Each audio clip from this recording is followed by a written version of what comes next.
Olá, como que vai? Tudo bem? Aqui eu novamente, professora Ana Graziele Lourenço Toledo, mais uma videoaula da nossa disciplina de treinamento e desenvolvimento de pessoas. Agora, nessa videoaula, entrando no nosso módulo 3, unidade 2, hein? Avançando aí o nosso conteúdo previsto aí para trabalhar na disciplina. Bom, nesse módulo 3, a gente teve na primeira videoaula um estudo sobre as perspectivas organizacionais de treinamento, olhando para a questão da educação corporativa, né? Da aprendizagem, do conhecimento e da educação corporativa. E aí falamos um pouco sobre como isso vem se materializando, que através de um recurso que muitas empresas estão utilizando na atualidade, que é o recurso da universidade corporativa. Aí muitas vezes a gente pensa assim, mas universidade, a empresa tem uma universidade, né? Não é uma universidade como a UFMS. Em algumas pode até vir a ser em algum momento, mas são institutos, né, que promovem não só a questão do treinamento de forma mais pontual, mas conjunto de ações que promovem a formação de um indivíduo ao longo do tempo, e essa formação calcada num processo educacional, não num processo exclusivo de treinamento. Essa que é a grande diferença, né? E aí, assim, a universidade corporativa, ela se realiza através dessa perspectiva de gestão de competências e gestão de talentos, que a gente também já falou nas videoaulas passadas, tá certo? E agora, nessa unidade número 2 do módulo 3, a gente fala sobre outras perspectivas que atuam sobre o treinamento, particularmente a perspectiva da liderança e a perspectiva da mudança organizacional, que são dois assuntos, olha, que dão conversa para a gente ter aí por muito tempo. Mas vamos procurar focar aí na relação que tanto uma quanto a outra, liderança e mudança organizacional, tem com o treinamento de pessoas, que é objeto da nossa disciplina, tá certo? Então, vamos lá. Eu acho que assim, a gente pode... Uma primeira reflexão que a gente sempre faz, quando a gente fala de liderança, uma reflexão até bastante presente na literatura e na prática, essa coisa da diferença, né, da liderança e da chefia, né? Então, quando a gente fala de chefia, a gente está ligando isso, conectando isso com uma questão estrutural e hierárquica, né? Aquele que tem responsabilidade e autoridade sobre, né? Então, esse é o chefe, existe ali um papel formal dele ali. E a liderança é uma habilidade que as pessoas desenvolvem, mas que não necessariamente está conectada com a autoridade formal de um organograma, né? Os líderes, eles exercem autoridade, exercem influência, exercem poder, mas não necessariamente dentro das estruturas organizacionais tradicionais que são estabelecidas. Mas dentro desse comportamento organizacional, por assim dizer, a liderança, a prática da liderança, ela é muito mais trabalhosa que a prática de uma chefia, porque a prática da liderança, ela envolve comportamentos, habilidades, atitudes e conhecimentos do líder que muitas vezes um chefe não tem ou não precisa ter, até por assim dizer. Mas quais são as missões que esse líder ele possui, que os líderes organizacionais eles possuem?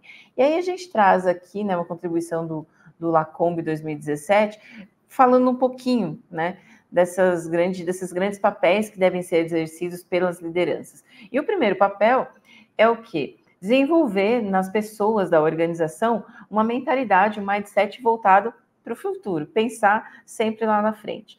Então, o líder ele deve ser aquele indivíduo que vai incentivar as pessoas a olhar, né, para o futuro, a pensar anos lá na frente, como que você estará, como que a organização estará. Então, não é para ficar aqui focado nesse sentido de planejamento, né? O presente é muito importante, mas é preciso olhar para o que está acontecendo lá na frente. Como as relações competitivas e cooperativas, elas vão se estabelecer daqui a alguns anos. Também a missão do líder comunicar a visão para as pessoas. O que significa isso? Comunicar para as pessoas que estão que estão lá, para os indivíduos que estão lá na organização, o que a organização pensa, o que ela quer, como que ela vislumbra a sua existência. Então, é o líder que leva isso para as pessoas. E quando ele não leva, as pessoas ficam sem saber. Então, não é papel de um WhatsApp, não é papel de um jornalzinho corporativo, não é papel de um e-mail comunicar para as pessoas a visão organizacional. Esse papel é do líder, porque ao comunicar, ele também está ali se colocando à disposição para tirar dúvidas, para dialogar, e inclusive para construir parte dessa visão, que é a visão compartilhada, né, o processo de visão compartilhada que a gente deveria exercer dentro das organizações. Também a missão do líder é gerar confiança nas pessoas.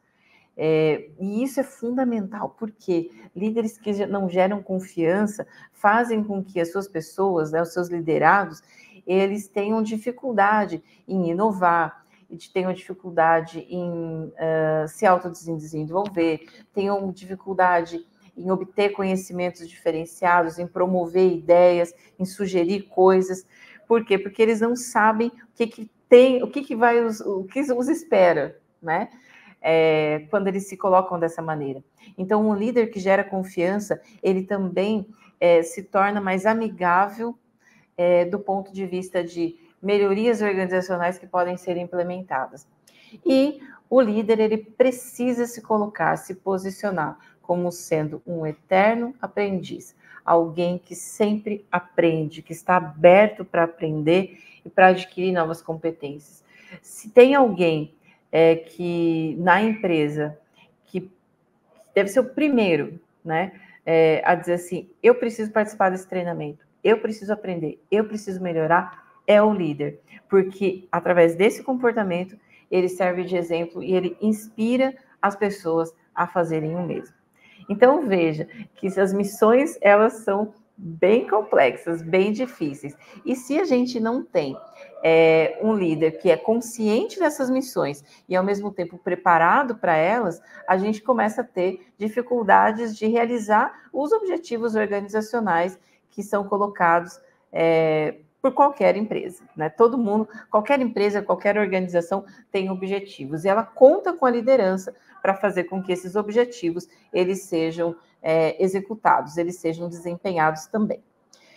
E aí, diante dessas missões que são colocadas, né, tanto na literatura quanto na prática, a gente vai observar que existem algumas reflexões que precisam ser feitas, não só pela liderança, mas por todas as pessoas, né? Aquelas que são líderes, aquelas que querem ser líderes, aquelas que já foram líderes. E essas reflexões, elas partem da diferença do líder para a liderança. Primeira que está ali, né? Então, o líder é um indivíduo e a liderança é um processo. Então, você pode ser um líder, mas você só consegue fazer isso ser efetivo a partir do momento que você exerce a liderança. Então, você coloca em prática essas missões e essas habilidades que a gente comentou. Outra reflexão que traz esse processo da liderança é a questão da liderança e do poder, né? A liderança, sem dúvida, é uma forma de exercer o poder, né? E o poder, ele tem várias interfaces, né? Existe o poder formal, o poder informal, o poder que é exercido de forma coercitiva ou de forma normativa, ou até de forma socialmente aceita, né? E aí, lidar com o poder, e que inclusive pode ser o poder através da autoridade, ele é um desafio muito grande para a liderança. Por quê? Porque através do exercício do poder, você vai ali envolvendo as pessoas ou afastando as pessoas. Você vai agregando ou você vai desagregando, você vai juntando ou você vai separando. E a ideia é que a gente tenha ali sempre mais agregação, porque através da agregação a gente consegue compartilhar conhecimento, experiências, a gente consegue crescer juntos. Mas é extremamente difícil, muitas vezes, a gente fazer com que o poder ele ocorra através da liderança no formato que nós desejaríamos. Muitas vezes a gente precisa fazer uso da autoridade, mesmo enquanto líderes fazer uso da autoridade. E aí fica esse questionamento, né, na cabeça do líder, até que ponto eu devo usar autoridade ou até que ponto eu devo usar outras formas de poder para poder influenciar os indivíduos. Mas só o fato de conseguir influenciar o indivíduo para fazer algo já é a demonstração do uso de poder pela liderança, né? Agora, eu acho que precisa ficar muito, muito claro isso, né? Que por trás da liderança e por trás do poder, quando a gente fala de resultados organizacionais, a gente sempre está falando no uso construtivo, proativo e positivo dessas competências. E não a má utilização, né, para outras finalidades. Eu acho que isso é muito importante ponderar do ponto de vista da liderança. Outra questão importante, né, de reflexão é a questão da participação versus a preparação. Porque muitas vezes o líder, e os não líderes também, né, eles são cobrados por participar das ações. Você tem que participar disso, tem que participar daquilo, você tem que fazer aquilo, você tem que ir em tal lugar, você tem que ir no outro também. E muitas vezes as pessoas, elas não estão preparadas para participar. E isso é muito mais comum do que a gente imagina, né? E a falta de preparação para participar de alguma ação, ela pode, inclusive, resultar em entregas que não são desejáveis. Então, quando a gente fala de incluir pessoas, de fazê-las participar de processos, a gente também precisa pensar em como que eu preparo essas pessoas para participar. Então, se eu estou imaginando que um determinado indivíduo, ele pode sair da posição que ele está hoje, que é uma posição operacional, e pode ir para uma posição tática, eu preciso pensar, será que ele consegue ir para essa posição tática? O que falta para ele atingir esse nível? Conseguir ele consegue, mas ele tem que querer e ele tem que se capacitar para isso. Então, não basta querer fazer, mas precisa também se capacitar, se preparar, para daí você conseguir fazer a participação ocorrer de uma forma mais efetiva. Outra reflexão é a questão sobre como que as relações da organização com agentes externos, elas mudaram ao longo do tempo. Sempre existiram, mas elas vêm ganhando uma outra característica. Então, hoje, quando a gente olha para as organizações da atualidade, nós vemos cada vez mais a influência da comunidade sobre ela e da sociedade sobre ela. Então, quando as organizações elas realizam determinadas práticas, muitas vezes essas práticas elas foram definidas a partir de uma demanda da comunidade, né? Não surgiu da organização, mas veio uma demanda da comunidade sobre aquilo, né? Então, essa conversa ela está cada vez mais próxima. Então, quando a gente olha os stakeholders, né, as partes interessadas de uma organização, esse leque está cada vez maior, abrange cada vez mais pessoas, mais instituições, mais outras organizações. E isso atua sobre a liderança, porque o líder, ele precisa responder não só a chefia dele, né, ou a organização, mas muitas vezes ele tem que responder à comunidade. Então, é muito comum a gente encontrar em alguns tipos de setores, né, de repente, assim, o líder da organização, o gerente, ele está andando ali, de repente, no supermercado, está andando na rua, alguém para e fala assim para ele, você é o gerente lá da empresa, né? Pô, sabia que vocês estão jogando muita poluição no ar? Tá ficando ruim o ar lá perto da minha casa, não tem jeito de melhorar isso. Hoje, a gente está nesse nível, né, de participação da comunidade, o que é extremamente positivo para a empresa, porque permite oportunidade de melhoria, mas também aumenta a complexidade do processo de gestão, né? E as próprias mudanças organizacionais propriamente ditas. Então, o líder, ele é o grande condutor, ou espera-se que ele seja o grande condutor dos processos de mudança. Essa condução, né, vai no sentido de que se eu preciso mudar algo dentro da empresa, algo dentro de algum processo, alguma atividade, quem é o cara que vai comunicar? Quem é o cara que vai estar lá na frente? Quem é o cara que vai... Vamos, gente, vamos fazer dar certo. O líder.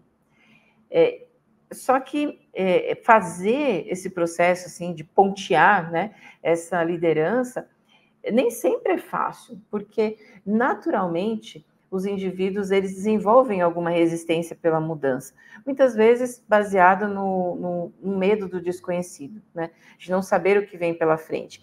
E aí a mudança ela insere muito isso na gente, né? Puxa, mas o que vai acontecer lá na frente? Eu não sei, e aí eu não sei, o desconhecimento me causa um medo.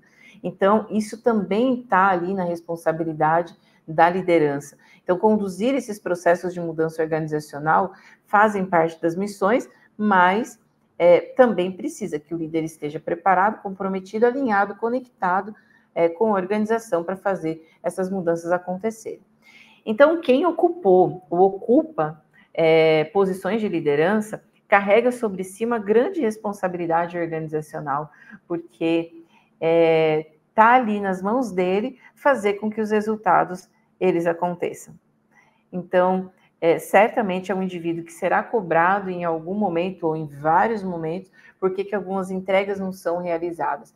E não são realizadas, a responsabilidade prioritária, é da liderança. Então, sempre vai recair sobre a liderança. A coisa não deu certo. Foi por causa do... Não, é a liderança que está ali, que não conduziu o processo de forma adequada. E eu não estou falando isso que é para te colocar medo. Não quero ser líder nada de nunca, então. Não, pelo contrário, a experiência da liderança é uma experiência extremamente agregadora, né? Que nos ajuda a nos autoconhecermos, nos autodesenvolvermos e faz com que a gente tenha outras possibilidades a partir não só daquela experiência na empresa, mas em outras empresas também. Então, fica a dica aí. Bom, como a gente falou, né, lá no finalzinho do último slide, a mudança organizacional é uma das grandes funções do líder, né? O líder é que toca esses processos. E nem sempre é difícil, aliás, nem sempre é fácil, né? Pelo contrário, é quase sempre difícil tocar as mudanças organizacionais, porque existem algumas características, né, das pessoas, dos seres humanos, que fazem isso ficar mais difícil, né? Mas, ao mesmo tempo, né, acho que a gente fica pensando, se tudo fosse fácil, que graça teria, né? Se tudo fosse sempre a mesma coisa, que graça teria? Então, a mudança, ela reenergiza, ela reaviva, ela dá outras possibilidades. Mas, algumas reflexões precisam ser feitas a partir disso também. Então, a primeira delas é que mudar é algo que é da natureza humana. A gente muda o tempo inteiro, né? A gente muda desde que no momento que a gente nasce até o momento em que a gente deixa de viver, né? O momento todo as nossas células estão se renovando, a gente está perdendo cabelo, trocando aí de pele, perdendo células, enfim, a mudança ela está acontecendo na gente o tempo inteiro. E além das mudanças fisiológicas e físicas que nos acometem, também existem as mudanças emocionais, as mudanças mentais, e tudo isso vem de vários processos que a gente vai vivenciando ao longo da nossa existência, né? Então, cada curso que eu faço, cada empresa que eu trabalho, cada amigo que eu conheço, cada clube que eu participo, cada livro que eu leio, tudo isso vai fazendo com que eu seja diferente e com que eu vá mudando. Então, mudar é da natureza humana, né? Não existe um ser humano que não muda, né? Pelo contrário, a gente muda o tempo todo. Mas, mesmo sendo da natureza humana, existe uma coisa que é essa questão do paradigma da estabilidade, né? Que as pessoas, elas gostam, né, por outro lado, da estabilidade, porque a estabilidade, ela mostra para a gente várias coisas. Principalmente, a estabilidade, ela nos deixa no lugar que nós conhecemos. E na medida em que nós conhecemos, nós nos sentimos mais tranquilos, mais calmos, mais seguros. Então, estabilidade baseada nesse paradigma de conhecimento, né, ele dá para as pessoas mais comodidade, né? Só que não, como a gente falou, se mudar é da natureza humana, não tem como você ficar estável o tempo todo, não dá para fazer isso, né? E o que ocorre, de fato, é que existe a transformação implícita em vários processos da nossa vida, né? Então, esse paradigma da transformação, quando a gente olha para ele dentro das organizações, a gente vai entender que ele deveria ser um processo que ele é modelado e gerenciado, ou seja, não deveriam existir mudanças que não fossem de alguma forma pensadas, planejadas e pudessem ser administradas. Só que não é nem sempre assim acontece, né? Até porque já diz aí a teoria, né? Nós temos a racionalidade tem as suas limitações. A gente não consegue enxergar tudo que existe em todo lugar o tempo todo. Não é assim, né? A gente enxerga aquilo que a gente consegue acessar. A gente conhece aquilo que a gente consegue acessar. Então, nem todas as mudanças são passíveis de previsão. Algumas devem acontecer agora, porque aconteceu nesse momento, precisa mudar e precisa fazer, né? Mas boa parte delas a gente consegue planejar. Então, pensando em paradigmas de transformação, de mudança organizacional, deveriam ser processos planejados e passíveis de gestão, de administração. E processos que estejam extremamente conectados com a estratégia da organização e o seu desempenho também.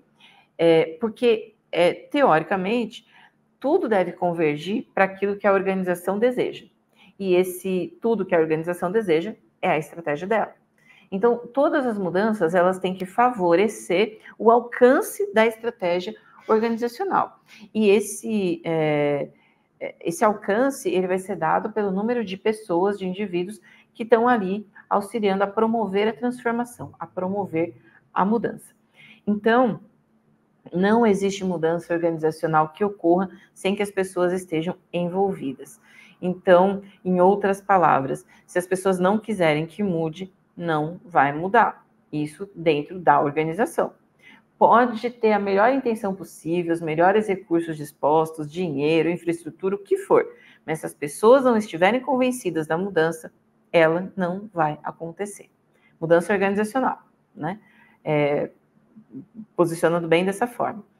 Então, por isso que quando a gente diz, né, que o processo ele deve ser planejado e gerenciado, por quê? Porque nesse planejamento, nesse gerenciamento, uma das etapas é fazer o engajamento das pessoas nesse processo. Então, quanto mais engajadas, envolvidas e participantes as pessoas forem do processo de modelagem da transformação, mais elas vão atuar para que essa transformação aconteça.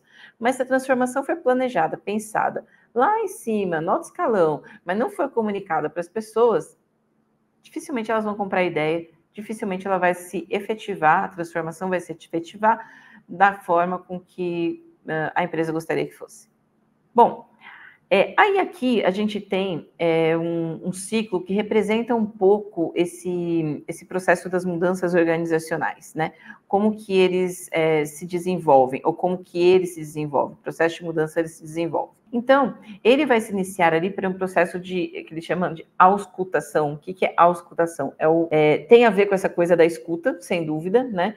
Mas ela passa particularmente pela necessidade de levantamento e análise de dados. Então, nesse processo de auscultação, a gente vai olhar para aquilo que existe necessidade de mudança, né? Aquilo que está acontecendo, se aquilo que o resultado que a gente está tendo é igual ao resultado que foi planejado, enfim, a gente vai identificar as informações que são necessárias. Num segundo momento, existe a questão da concepção, ou seja, o que eu preciso fazer para que esse gap, essa lacuna se resolva, né? Então, aí entram em a operação, né? A questão do planejamento, da criação, do delineamento, dos grupos de mobilização. O grupo de mobilização é fundamental, porque é ele que vai tocar o negócio da mudança para frente. E esse grupo de mobilização é o grupo que vai estar mais proximamente conectado com as mudanças que estão sendo promovidas, com as transformações que estão sendo promovidas. Então, eles é que vão convencer as pessoas, que vão agregar pessoas, trazer mais gente para discutir.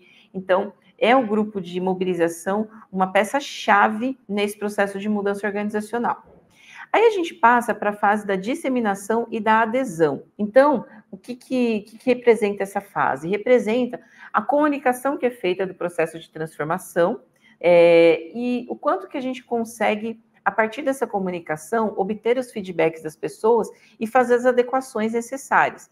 Porque nem sempre, né, principalmente quando os processos eles não são muito participativos, as mudanças que são propostas, elas não foram combinadas com as pessoas. E aí, obviamente, que não vai funcionar, que não vai dar certo. Então, se em algum momento não deu para ouvir as pessoas adequadamente, aqui na fase da disseminação, é o momento de ouvir, escutar propostas e promover as adequações que sejam necessárias, porque através dessas adequações, a gente vai conseguir estimular as pessoas também a participarem do processo de mudança e serem condutores desse processo de mudança. E aí, no final desse ciclo, a gente tem a questão da sustentação, que é o quê? É manter a mudança que foi realizada, sustentá-la, né? E aí fazer o acompanhamento, fazer o monitoramento, fazer a avaliação desse processo e fazer com que a reflexão ela continue sendo promovida, porque, afinal de contas, nenhum processo ele deve ser estático, né? Que impossibilite as pessoas de realizar a melhoria contínua dentro deste processo. Então, assim, esse ciclo eu acho que ele consegue resumir bem um processo de transformação e de mudança que a gente tem que ter dentro de uma organização. E ilustra também um pouco a importância do envolvimento dos indivíduos em todos esses processos, todas essas atividades. Porque se as pessoas não estiverem lá, elas não estarão lá quando uma mudança acontecer também. Compreendendo que tudo isso que a gente está falando, né? Tem as etapas das mudanças, né? Envolver as pessoas e tudo mais, isso parte do pressuposto que as mudanças, elas são desejadas, né? Porque quando as mudanças, elas não são desejadas, quando há um ambiente que não é propício, né? E não tem essa, na cultura organizacional, não está imbuída do espírito de transformação, de renovação, de mudança, tudo fica mais difícil, tudo fica mais difícil. Então, não é simplesmente, temos que mudar, né? Você precisa ter, dentro da organização, as pessoas entendendo que a mudança é necessária para evolução. Nós não conseguimos evoluir, nós não conseguimos crescer se nós continuarmos da mesma forma. Então, somente a mudança vai fazer com que a gente melhore, com que a gente cresça. E nada melhor para promover a mudança do que o conhecimento, que a gente já vem falando aí também nas outras videoaulas. Então, o conhecimento é o grande promotor dos processos de mudança, porque a partir do momento que você adquire competências novas, adquire conhecimentos novos, você vai pensando os processos, as atividades de maneiras diferentes também. E aí que dá aquele start, dá aquele bora lá e vamos fazer a coisa ficar diferente. Essa é uma pergunta que a gente sempre recebe quando a gente está ocupando posições de liderança, né? Mas quanto tempo vai demorar para isso acontecer, né? E vem com essa pergunta, às vezes vem muita descrença até, né? Será que vai acontecer mesmo? Será que vai mudar? Será que não vai mudar, né?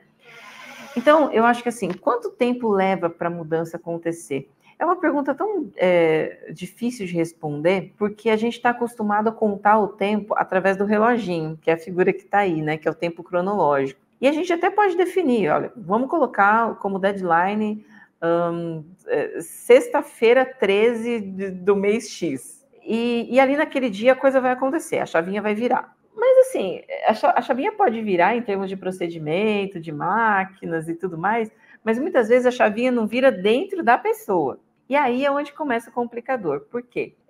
Nós não somos iguais, nós, pelo contrário, somos, na nossa individualidade, cada um tem o seu tempo de absorver, de aprender, de fazer, de entender, de se comunicar. E a gente precisa, enquanto organização, mesmo entendendo que há necessidade de você ter um padrão de desempenho, é fundamental, é importante que você perceba que as individualidades existem e elas precisam ser respeitadas. Então, apesar de ser altamente desejável que você tenha um tempo para a mudança acontecer, um tempo definido para a mudança acontecer, a gente precisa entender que nem sempre esse tempo é do jeito que nós gostaríamos que ocorresse. E apesar de ter ali deadlines, né, datas estabelecidas para as coisas acontecerem, o processo de mudança efetivamente pode ultrapassar aquela data. Então, o que afeta, o que influencia esse tempo que leva para a mudança? Primeiro aspecto, a questão da resistência organizacional, aqueles indivíduos que não querem mudar, que não querem fazer diferente, que dizem, não, mas assim tá bom, eu sempre fiz assim, por que eu tenho que fazer diferente? Ah, não tá dando certo assim, por que eu tenho que mudar? Ou, muitas vezes, depois que muda, ele vem e fala assim, ó, não falei que ia dar errado, falei que não ia funcionar, né? Então, esses comportamentos, né, são comportamentos que dificultam o processo de mudança e certamente fazem com que o tempo seja maior. Então, como é que você quebra esses comportamentos? Como você elimina essa barreira?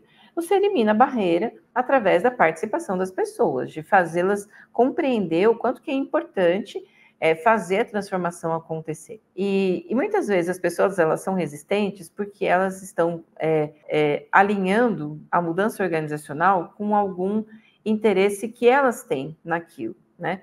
Então, ela sabe que, de repente, se você está automatizando um processo que era eminentemente manual, aquele indivíduo, para continuar trabalhando ali, ele vai ter que se capacitar, ele vai ter que fazer um treinamento, ele vai ter que conhecer o sistema. E às vezes ele não quer, porque não, mas tá bom assim, por que eu preciso estudar, eu preciso correr atrás, eu preciso ver, né? Então, ele não quer, por quê? Porque ele quer continuar daquela forma, né? Mas não necessariamente aquela forma que está ótima para ele é a forma que está ótima para a organização. E quando a gente está numa organização, numa empresa, a gente precisa atender os interesses dessa organização, dessa empresa. Então, essa resistência organizacional, a gente pode tentar quebrando com isso que eu disse, tentar cada vez mais inserir os indivíduos no processo de planejamento, da discussão, da mudança, deixá-los dar opiniões, né, ideias, e isso pode fazer com que eles diminuam a resistência e passem a ficar mais abertos para a mudança organizacional. Isso é processo de treinamento, né? A gente não pode esperar que de uma hora para outra o indivíduo mude. São, às vezes, necessárias várias intervenções para que ele seja diferente. A outra questão que é colocada ali, né, a questão dos valores alinhados, é justamente essa conversa, né, de pessoa, grupo e organização. Porque tem que estar tudo soando no mesmo timbre, né? Então, não dá para a organização falar que ela tem uma gestão sustentável quando o indivíduo lá na ponta fala que ele não quer usar uma caneca porque ele quer continuar tomando água no copinho descartável. Então, não dá para você fazer isso, né? Ser tão diferente. Então, você precisa que as pessoas elas compartilhem dos valores organizacionais para que aquilo funcione.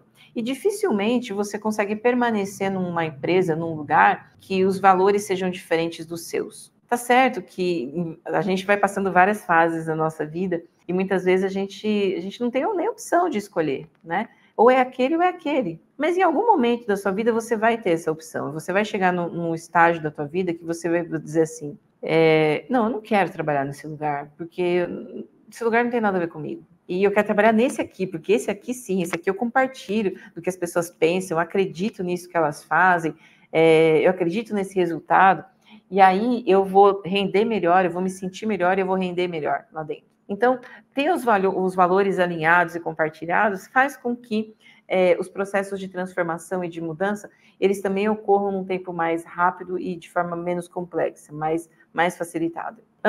O posicionamento da liderança também é peça-chave, porque o líder, ele pode, como a gente já falou lá no início da videoaula, o líder, ele é o grande inspirador. Você olha para o seu líder e fala, olha, eu quero ser igual a esse cara, eu quero fazer o que esse cara faz, ou não. Então, se o líder, ele não consegue vender a necessidade da transformação e da mudança, ele não consegue motivar as pessoas para serem diferentes, para mudarem, ele não consegue apontar o que você ganha com o processo de transformação, aí as pessoas não vão querer mesmo.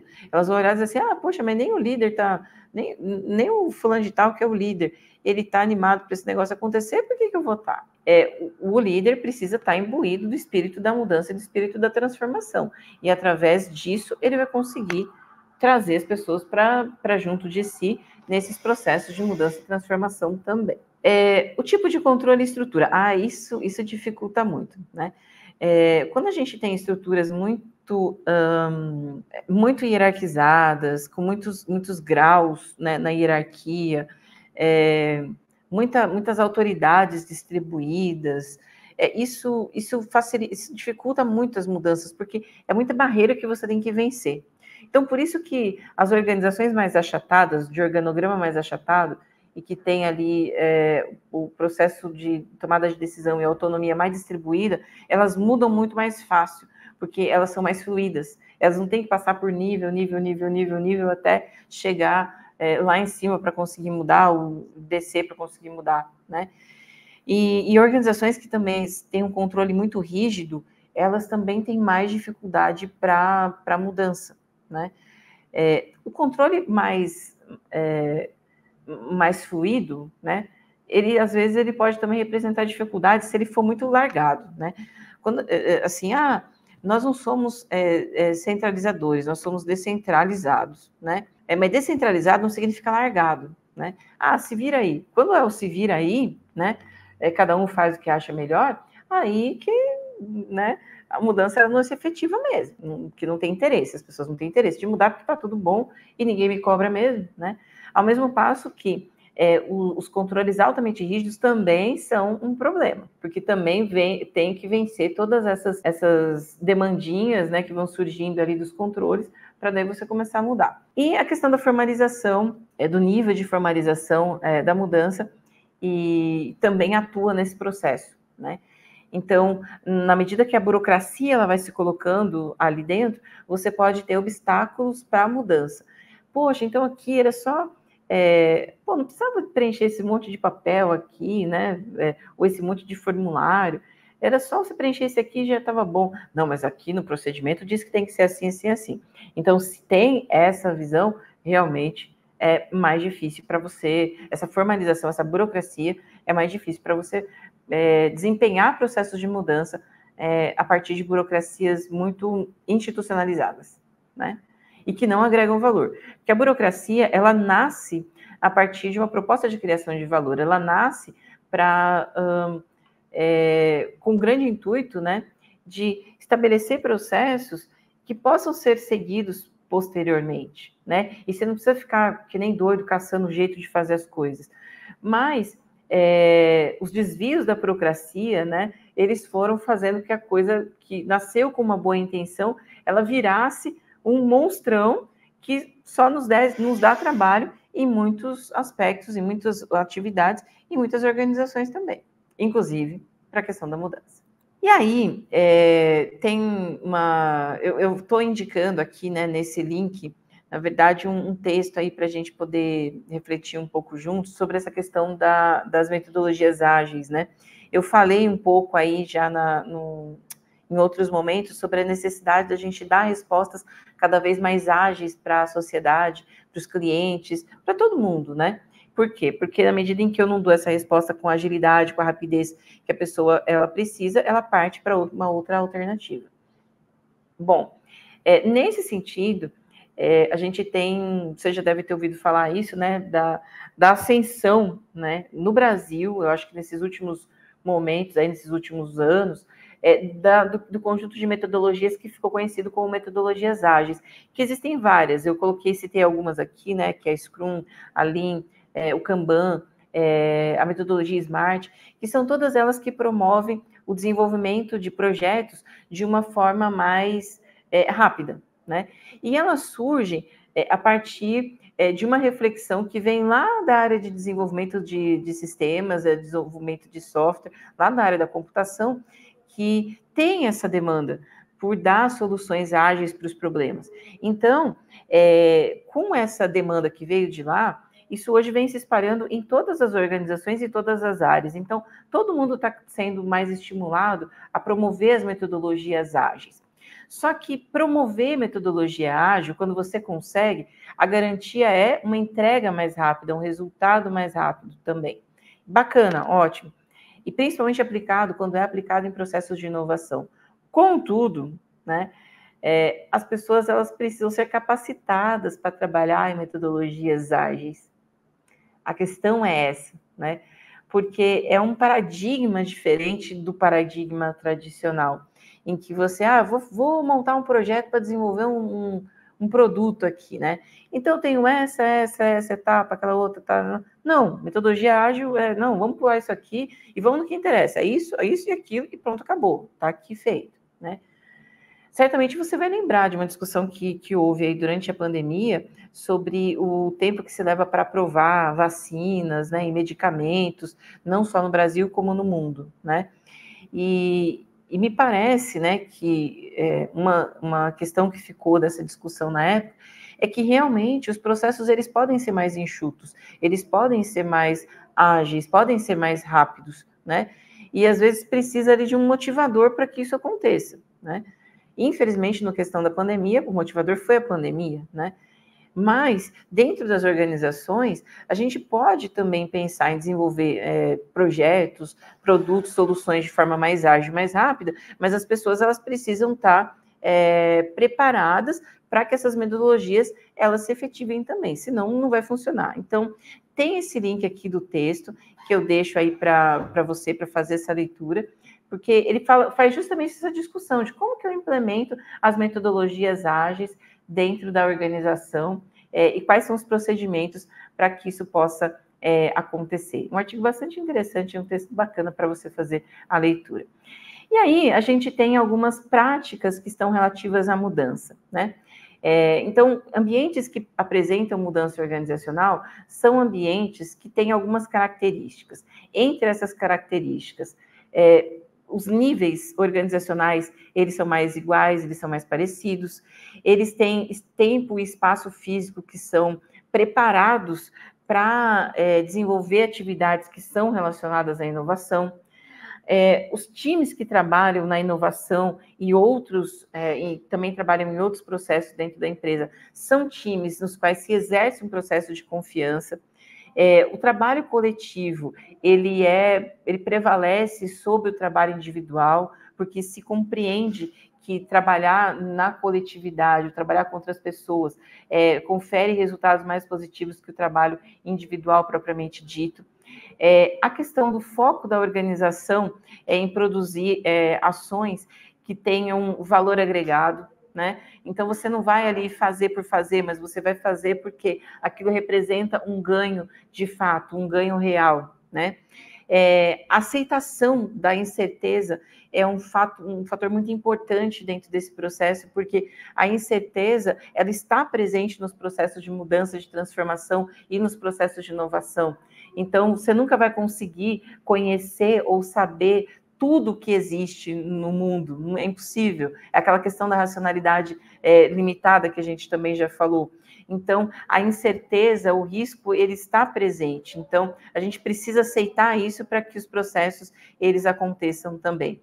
E a questão da autonomia. Então, organizações que são voltadas para a transformação e voltadas para a mudança são organizações que conferem autonomia para os seus indivíduos, porque através da autonomia você consegue tomar decisões, você consegue fazer com que a agilidade aconteça dentro dos processos e assim por diante, né? Então, são boas práticas, digamos assim, que as organizações que estão voltadas para a mudança possuem e que a gente pode desenvolver e trazer na nossa própria organização, se esse for o desejo também, né? E aí, a gente fala um pouco aí da questão das etapas de mudança, né? Porque a gente já apresentou um pouco desse ciclo, né? De como que acontece ali a questão da mudança. Mas, além do que está no ciclo, eu acho bacana a gente perceber isso, né? Que reforçar, na verdade, algumas coisas que a gente já falou, que as pessoas elas precisam estar capacitadas para o que vem pela frente. Não adianta só soltar no colo da pessoa, esse negócio vai mudar agora, né? E se vira, não é se vira, né? Você tem que estar preparado para as mudanças acontecerem. A questão da comunicação da necessidade, né?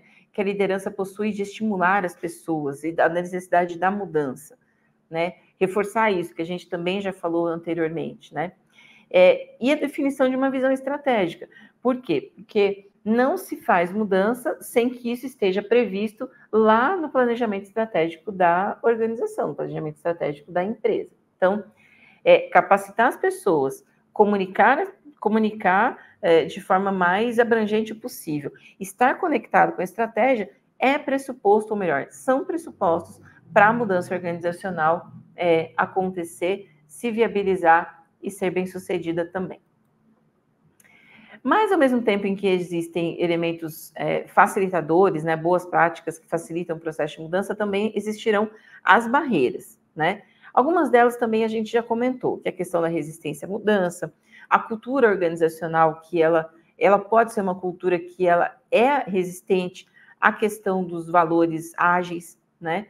De respostas rápidas e de reagir rápido às mudanças que acontecem no mercado. A falta de conhecimento, certamente, nós já falamos isso também, é um elemento que se torna um dificultador dos processos de mudança.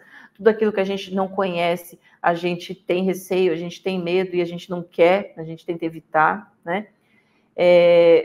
A gente ter pouca capacitação disponível para as pessoas, então, quanto mais treinamento a gente tem, mais a gente consegue incluir as pessoas no processo de mudança, né?